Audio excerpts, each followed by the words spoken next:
스페인에서 한 아버지가 집을 나간 아들을 위해 그 신문에다가 광고를 내게 되었습니다.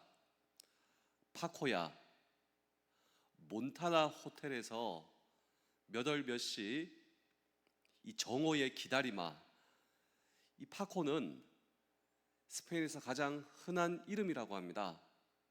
집 나간 아들을 위해서 또 찾기 위해서 아버지가 신문에 광고를 낸 것이죠.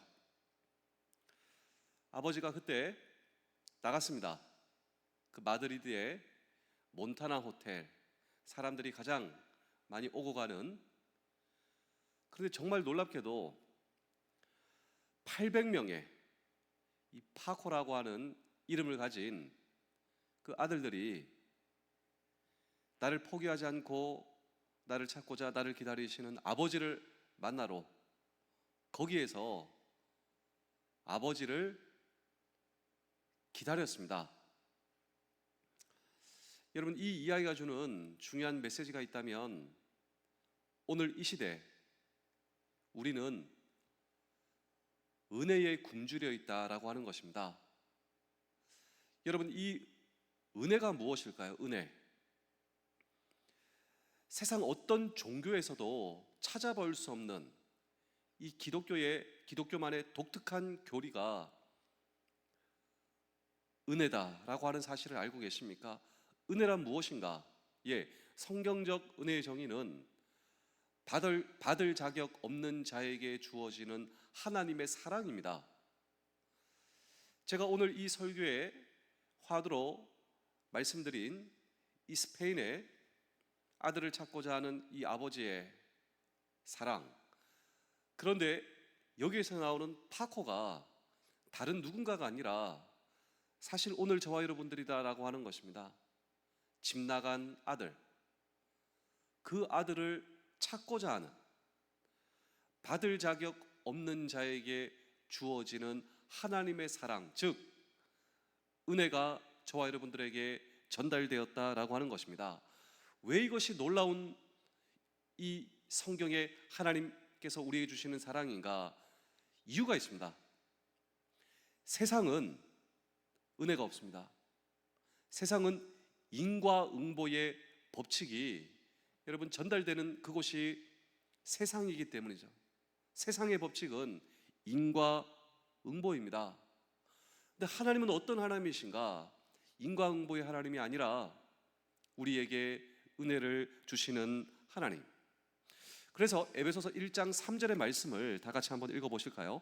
찬송하리로다 하나님 곧 우리 주 예수 그리스도의 아버지께서 그리스도 안에서 하늘에 속한 모든 신령한 복을 우리에게 주시되, 여기에 신령한 복이 은혜다라고 하는 것입니다. 그렇다면 우리 사랑하는 성도 여러분, 장병 여러분, 군가족 여러분, 우리에게 은혜를 주시는 하나님, 그 하나님은 어떤 하나님이신가라고 하는 질문을 오늘도 우리는 이 성경 본문 속에 던지고, 나에게 전달된 은혜, 그 은혜를 부여잡고 있는 저와 여러분, 우리가 하나님의 은혜를 붙잡고 있을 때 우리의 남은 평생은 어떻게 될 것인가라고 하는 질문도 오늘도 우리는 이 성경 본문 속에 던지며, 첫 번째로 하나님께서 우리에게 주신 은혜, 이 은혜를 더욱더 세분화해서 이 은혜를 좀 더 자세히 설명하자면, 첫 번째로 하나님께서 저와 여러분들을 선택하셨다라고 하는 것입니다. 받을 자격 없는 자에게 주어지는 하나님의 사랑, 그 은혜가 무엇인가? 이 은혜의 놀라운 속성은 하나님께서 저와 여러분들을 선택하셨다. 우리 에베소서 1장 4절입니다. 곧 창세전에 그리스도 안에서 우리를 택하사 우리로 사랑 안에서 그 앞에 거룩하고 흠이 없게 하시려고. 우리가 그리스도를 영접한 후 깨닫게 되는 가장 놀라운 일이 있다면, 하나님께서 창세전 오늘 저와 여러분들을 선택하셨다. 그 하나님의 선택의 결과로 내가 하나님의 자녀가 되었다라고 하는 사실입니다. 오늘 이 새벽 예배를 드리고 있는 우리 성도 여러분, 여러분들은 어떻게 그리스도인이 되셨습니까? 어떤 분들은 모태신앙이라고, 부모님 때문에 내가 그리스도인이 되었다고, 또 어떤 분들은 이 군대에 와서 내가 교회 나오게 되었다고, 또 어떤 분들은 내 발로 직접 교회에 나오게 되었다고. 실로 너무나 다양하지 않습니까? 그런데 어떻게 오셨든 간에, 어떻게 내가 그리스도인이 되었든 간에 그런 결단이 가능한 그 배후에 하나님의 선택이 있었다. 하나님의 선택의 결과로 오늘 저와 여러분들이 하나님의 자녀, 그리고 내가 그리스도인이 된 것, 이것이 바로 놀라운 하나님의 은혜다라고 하는 것입니다. 나는 오늘 하나님의 놀라운 은혜를 경험한 사람으로서 그 은혜의 속성이 무엇인가, 그 은혜의 본질이 무엇인가, 하나님께서 저와 여러분들을 선택하셨다라고 하는 것입니다. 이것보다 더 놀라운 하나님의 은혜가 도대체 어디에 있겠는가? 세상은 인과응보에 이 모든 것이 판치는 세상. 그런데 하나님께서 나를 선택하셨다. 이것보다 놀라운 하나님의 은혜가 어디에 있는가? 이 사실을 결코 잊어서는 안 된다라고 하는 것입니다. 이 하나님의 은혜가 나를 붙들고 있는 한, 여러분, 우리는 실망할 것도 없고 우리는 포기할 것도 없고요, 이 하나님의 은혜가 나를 붙들고 있는 한 이 세상에서 감격과 감동으로 우리는 하나님의 자녀답게 살아갈 수 있다라고 하는 사실을 저와 여러분 잊어서는 안 됩니다. 하나님께서 나를 선택하셨다. 우리 다 함께 고린도전서 12장 3절입니다. 그러므로 내가 너희에게 알리노니 하나님의 영으로 말하는 자는 누구든지 예수를 저주할 자라 하지 아니하고 또 성령으로 아니하고는 누구든지 예수를 주시라 할 수 없느니라. 자, 우리는 예수님을 주여라고 고백합니다. 예수님께서 내 인생의 주인이시다. 그런데 이렇게 고백하는 것은 내 힘이 아니다라고 하는 것입니다. 내 힘으로 예수님이 주인이십니다. 주여, 주여. 이런 고백은 내 힘으로 가능한 것이 아니라 모든 구원의 체험 건너편에는 하나님께서 저와 여러분들을 자녀 되도록 계획하신 하나님의 계획이 있다. 하나님의 선택이 있다라고 하는 사실입니다. 그래서 제가 이 이야기를 종종 해드리는데요, 한 가정에서 남편이 이 아내를 핍박합니다. 근데 핍박의 이유가 있어요. 이 남편이 아내를 핍박하는데 핍박하는 이유는 아내가 교회 가기 때문입니다. 남편은 아내에게 단호하게, 그리고 교회 다닌다는 이 사실 때문에 핍박해 못 나가도록, 우리 집은 교회 안 나가, 교회 나가는 아내에게 절대로 안 된다고. 그래서 아내는 남편이 자고 있을 때 교회를 갑니다. 새벽 기도 때. 근데 아내는 이유가 있어요. 남편이 그렇게 핍박을 하고 반대를 하고, 그런데 그럼에도 불구하고 왜 아내는 새벽에 교회 가는가? 네, 이 아내는 정말 남편을 사랑했기 때문입니다. 정말 남편을 존경하고 정말 남편이 내 남편이기 때문이에요. 교회 가서 하나님께 어떻게 기도하냐면, 우리 남편 하나님 기억해 주세요. 우리 남편도 구원해 주세요. 우리 남편도 천국 가게 해 주세요. 하나님, 나 혼자 천국 가면 안 되잖아요. 정말 아내는 남편을 사랑하고 존경하고, 그렇게 내가 좋아하고 사랑하는 남편과 함께 천국 가야 하지 않겠습니까? 그래서 새벽에 갈 때 남편 구두 신발을 가지고 이 새벽에 갔답니다. 그러니까 하나님께 정말 울면서 눈물로 기도하는데요, 하나님, 오늘은 신발만 왔습니다. 이 신발의 주인 누구이신 줄 아시죠? 오늘은 신발만 왔는데 하나님, 이 신발의 주인이 하나님 앞에 올 줄로 믿습니다. 하나님 도와주시고 하나님 은혜를 주십시오. 저 혼자 천국 가면 안 되잖아요. 우리 남편과 함께 천국 가도록 해주세요. 우리 남편도 천국 가게 해주세요. 그러니까 몰래요. 남편 몰래. 그리고 몇 개월 이렇게 하다가 남편한테 모든 것을 고백했답니다. 물론 이 남편이 화낼 줄 알고, 그럼에도 불구하고 이 모든 것보다 중요한 것은 우리 남편이 구원받는 것, 천국 가는 것. 남편이 다 듣더랍니다. 근데 화낼 줄 알았거든요. 핍박이 더 심해질 줄 알았는데 이 남편이 그냥 이렇게 얘기하더랍니다. 너 정말 미쳤구나. 이거 남편의 입장에서는 어이가 없었던 것이죠. 그 남편의 입장에서는 신발을 가져가서 하나님께 기도하고, 이 신발의 주인 누구인 줄 아시죠? 이 신발의 주인도 우리 남편 천국 가게 해주세요. 다 듣더니 너 미쳤구나. 그리고 지나가더랍니다. 그리고 그 다음날 주일날 남편이 먼저 아내에게 교회 같이 가자고. 아내가 깜짝 놀란 것이죠. 원래 주일날 교회를 못 가는데 남편 때문에.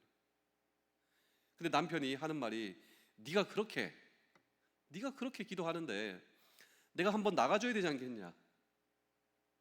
그렇게 나를 위해서 기도하고, 근데 내가 같이 나가줘야 되지 않겠냐.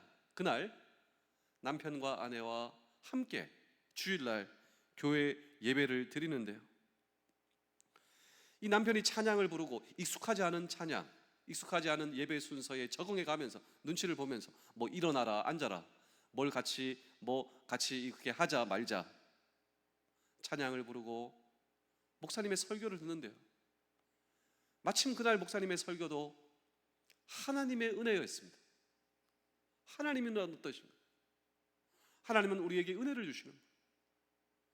세상에는 인과응보의 법칙이 지배하고 있는 이 세상, 받을 자격 없는 자에게 공급되고 주어지는 하나님의 사랑. 이 설교를 듣다가 남편의 뺨을 타고 뜨거운 눈물이 흘러내리는, 아내도 마찬가지예요. 그날 하나님의 말씀에 의해서 하나님의 은혜에 푹 잠기게 되었죠. 이 남편이 자기 발로 이제는 핍박의 사람으로서 마치 이 사도 바울처럼, 이 사도 바울은 사울이었지 않습니까? 핍박자가 하나님의 은혜를 전하는 하나님의 사도가 되듯, 이 남편이 하나님의 은혜에 그의 인생이 변하게 되고, 오히려 이제 그 아내보다 더 이 신앙을 사모하는 그 믿음의 사람이 되었다. 여러분, 어떻게 해서 이런 일이 가능했는가? 인과응보의 법칙으로 보자면, 이 세상의 시각으로 보자면 아내가 기도했기 때문에, 그 아내의 정성 때문에, 그리고 그 아내의 여러 가지 노력 때문에, 이것이 세상 인과응보의 법칙이다. 왜 남편이 교회 갔느냐? 왜 남편이 그렇게 바뀌게 되었느냐? 그런데 하나님의 은혜의 입장에서 보자면, 하나님의 은혜를 통하여 이 모든 것을 보자면, 이 모든 것 배후에 남편을 향한 하나님의 선택이 있었다라고 합니다. 하나님의 선택. 이것이 바로 하나님의 은혜요. 여러분, 이 핍박자 남편뿐만이 아니라 오늘 저와 여러분들의 이야기입니다. 내가 하나님의 자녀가 된 것, 내가 그리스도인이 된 것, 이 모든 것 배후에는 하나님의 선택이 있었다라고 하는 것입니다. 여러분, 더 놀라운 사실은 무엇인 줄 아십니까? 여러분, 사실 우리가 하나님의 자녀가 되기 전에는 하나님의 자녀가 아닌 것처럼 살았습니다. 나는 하나님과 전혀 상관없고, 하나님의 자녀가 아닌, 하나님의 자녀와 전혀 상관없는 것처럼 세상 인과응보의 법칙에 사로잡혀 나는 그렇게 살았습니다. 그런데 하나님의 자녀가 된 후 놀라운 사실이 무엇이냐면, 내가 원래 하나님의 자녀인 것처럼 살아간다라고 하는 것이죠. 내가 하나님의 자녀다. 어떻게 이렇게, 이 역시 놀라운 하나님의 선택, 하나님의 선택에 의해서 내가 하나님의 자녀가 되었기 때문에, 내가 하나님의 은혜를 입고 공급받아 내가 원래 하나님의 자녀인 것처럼 당당하게 살아간다라고 하는 것이죠. 이 놀라운 어찌 놀라운 은혜가 아니겠습니까?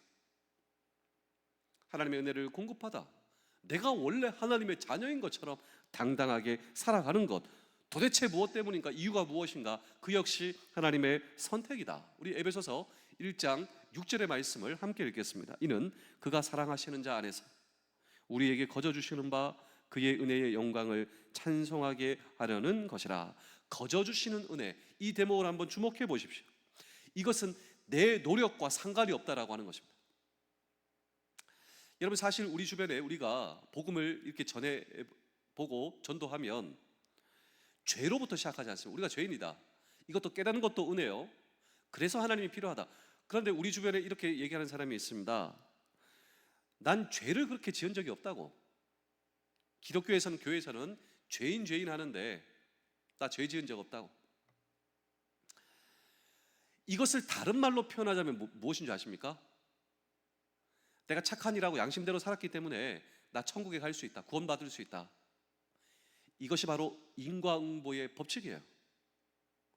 내가 무엇을 했기, 내 노력으로 천국 갈 수 있다.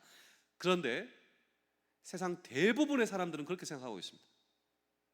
당신이 천국 갈 수 있는 근거가 무엇이라고 생각하십니까? 당신은 구원받을 수 있다, 천국 갈 수 있다 생각하십니까? 그렇다면 그 근거가 무엇이라고 생각하십니까? 나의 노력. 이것이 바로 인과응보의 법칙이에요. 절대로 우리 아버지 하나님은 그렇지 않다라고 하는 것입니다.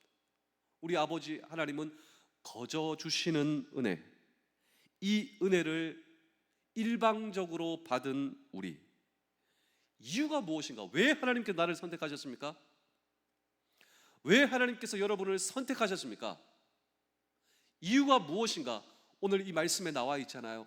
무엇입니까? 하나님의 영광을 영원히 찬송하게 하려. 우리가 내 노력으로 내가 은혜 받은 것이 아니라 하나님의 영광입니다. 이 하나님의 은혜를 영원히 찬송하게 하기 위해서 오늘 저와 여러분들을 선택하셨다. 만약 예수님을 믿고 구원받은 것이 나의 선택과 나의 노력이라면 우리는 구원과 이 은혜에 결코 감격이 될 수가 없습니다. 그런데 하나님께서 오늘 저와 여러분들을 자녀 삼아 주신 것, 그것은 바로 그분의 선택이다. 그래서 구원받은 자로서 저와 여러분들이 해야 할 것, 그것은 우리 하나님 아버지를 영원히 찬양할 것밖에 없다. 그렇다면 우리 사랑하는 성도 여러분, 나를 선택하신 하나님의 위대한 계획, 그리고 이 하나님의 은혜를 회복하는 것, 하나님께서 나를 선택하셨음에 감사합니다. 이것이 바로 세상에 여러분, 세상에서 스카우트를 하지 않습니까? 세상의 어떤 자격, 조건 선택하는 이 스카우트의 법칙. 근데 예수님은 제자들을 그렇게 스카우트 하시지 않으셨다라고 하는, 우리 마지막으로 고린도전서 1장 27절에서 29절입니다. 그러나 하나님께서 세상에 미련한 것들을 택하사 지혜 있는 자들을 부끄럽게 하려 하시고 세상에 약한 것들을 택하사 강한 것들을 부끄럽게 하려 하시며 하나님께서 세상에 천한 것들과 멸시받는 것들과 없는 것들을 택하사 있는 것들을 폐하려 하시나니 이는 아무 육체도 하나님 앞에서 자랑하지 못하게 하려 하심이라. 자, 예수님의 제자의 공통된 특성이 있습니다. 세상에 어떤 조건이 있어서, 자격이 있어서 예수님께서 제자들을 스카우트 하신 것이 아니라 예수님의 제자들의 공통점이 있다면요, 은혜에 응답한 사람입니다. 그런데 저와 여러분들의 공통점도 마찬가지입니다. 하나님의 은혜에 응답한 사람, 그 하나님의 은혜에 감격과 감동으로, 그렇게 죄 많은, 오늘도 우리가 찬송가 305장을 불렀지 않습니까? 나 같은 죄인 살리신 주 은혜 고마워. 우리는 단지 그 하나님의 은혜에 응답한 것밖에 없습니다. 나 같은 죄인 살리신 주, 주 은혜. 놀라운 것이죠. 주 은혜에 고마우신 것이죠. 오늘 저와 여러분, 예수님의 제자뿐만 아니라 우리는 그 하나님의 은혜에 응답한 사람, 예수님을 영접하여 하나님의 사람이 되라라고 하는 이 은혜의 복음에 우리는 응답한 사람, 창세전에 나를 선택하신 하나님의 은혜, 마음을 돌이키라라고 하는 부르심에 응답한 사람. 그래서 베드로후서 1장 10절의 말씀을 우리 마지막으로 한번 읽어보실까요? 그러므로 형제들아, 더욱 힘써 너희의 부르심과 택하심을 굳게 하라. 너희가 이것을 행한즉 언제든지 실족하지 아니하리라. 이러한 하나님의 은혜의 부르심에 응답한 이 선택받음을 확신하는 것이 믿음의 승리의 길이다라고 하는 사실을 잊지 않는 저와 여러분 되실 수 있기를 주의 이름으로 축복합니다. 우리가 어떻게 믿음의 인생길에서 승리할 수 있는가? 그렇습니다. 하나님께서 나를 선택하셨습니다. 이 하나님의 부르심을 확신하는 것, 그리고 이 은혜의 믿음 위에 굳건히 서는 것이 믿음의 승리의 길. 그렇습니다. 우리는 여러분 정말 이 세상이 힘들지 않습니까? 이 세상의 인생길이 고단한 거예요. 근데 이 고단하고 힘든 인생길에서 어떻게 승리할 수 있는가? 하나님의 은혜를 굳건히 붙드시며 하나님께서 나를 선택하셨다. 이것이 하나님의 은혜입니다. 내 노래가 아무것도 없습니다. 우리는 단지 그 하나님의 부르심에 응답한 자, 감격과 감사로 오늘도 하나님을 찬양하는 저와 여러분들의 남은 평생, 그렇습니다. 하나님의 놀라운 은혜가 우리를 붙드시며 놀라운 하나님의 은혜 가운데 살아가시는, 그리고 하나님의 은혜는요 패키지입니다. 우리가 상상도 할 수 없습니다. 이 하나님의 은혜에 놀라운 하나님의 은혜를 공급받아 하나님의 은혜 가운데 살아가시는 우리 모두 되실 수 있기를 주의 이름으로 축복합니다. 기도하겠습니다. 하나님 아버지, 지금 이 시대는 핍박은 없지만 그래서 유혹이 더 많은 이 시대입니다. 많은 사람들이 하나님이 아닌 것을 권하고 그것이 성공의 길이라 말합니다. 그 말에 설득되지 않으며 모두가 그 길로 가고 나 혼자 예수님의 길로 갈 때, 예수님의 은혜의 길로 갈 때 흔들리지 않게 하여 주시옵소서.